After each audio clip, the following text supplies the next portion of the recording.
Well, for more, let's speak with Joel Rubin, Executive Director of the American Jewish Congress and former Deputy Assistant Secretary of State, speaking to us from Chevy Chase, Maryland. Joel, great to have you back.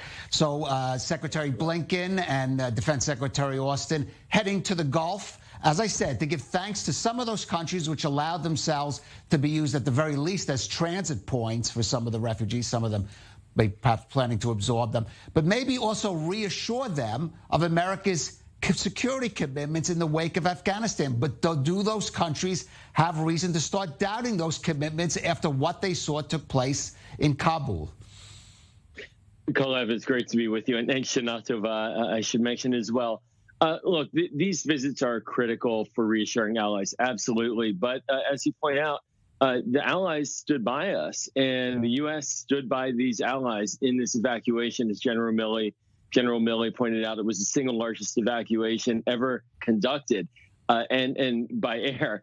And so we have allies in the region: Qatar, Bahrain, Saudi Arabia. These countries were helpful. The United States has firm security arrangements with these countries. It's a very different where one is in an active war conflict like we were in Afghanistan, and then President Trump signed a peace deal with the Taliban for the United States to leave.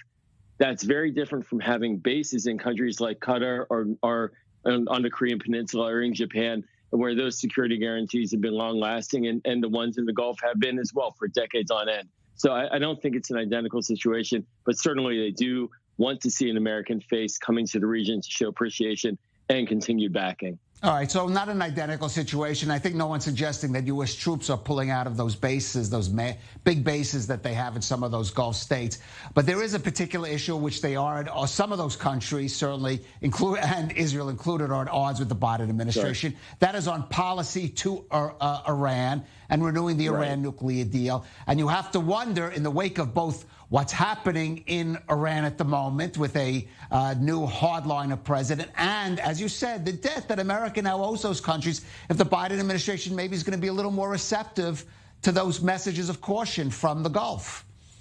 Yeah, I do think it is. And Prime Minister Bennett was just here in Washington about 10 days ago and had very successful meetings with Secretaries of Defense Austin, Secretary of State Blinken, the president himself, and the National Security Advisor, and came away with confidence that the Biden administration is very clear that it will not allow Iran to get a nuclear weapon. And the Biden team is coordinating closely with Israel, as you point out, engaging the Gulf allies. I have to say, the importance of these Gulf allies to the United States only increased in its visibility here in Washington as a result of this evacuation.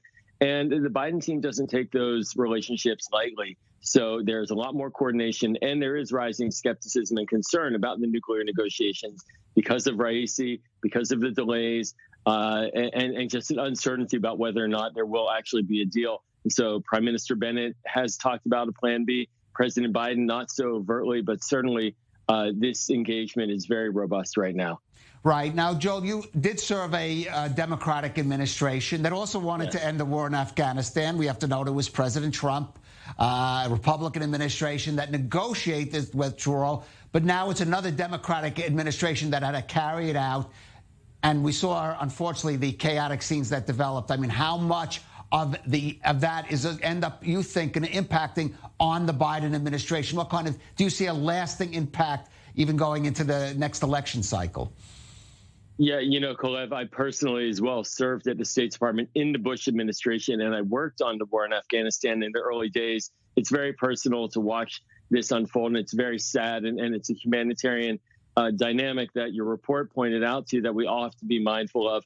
And Americans are concerned. That's why we see a lot of support for refugees coming here to the United States. And there's a confusion right now in the polling because 3/4 of Americans support the withdrawal, but a majority disliked the way that it was handled. We'll see how that comes out politically. My fear is that the Republicans are going to start using this as a political attack ad without quite frankly, being realistic about the fact that a Republican president signed a peace deal with the Taliban, and that leaves them vulnerable. But Americans tend not to vote on foreign policy directly. They want commanders in chief to be strong, but they usually vote on domestic issues.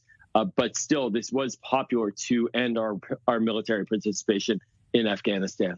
All right, we'll just have to see. There's going to be a lot could still develop domestically and internationally between now and even the midterms, never mind the next presidential cycle. So we'll have to see how that goes. Joel Rubin, thank you for joining us again on The Rundown. Cliff.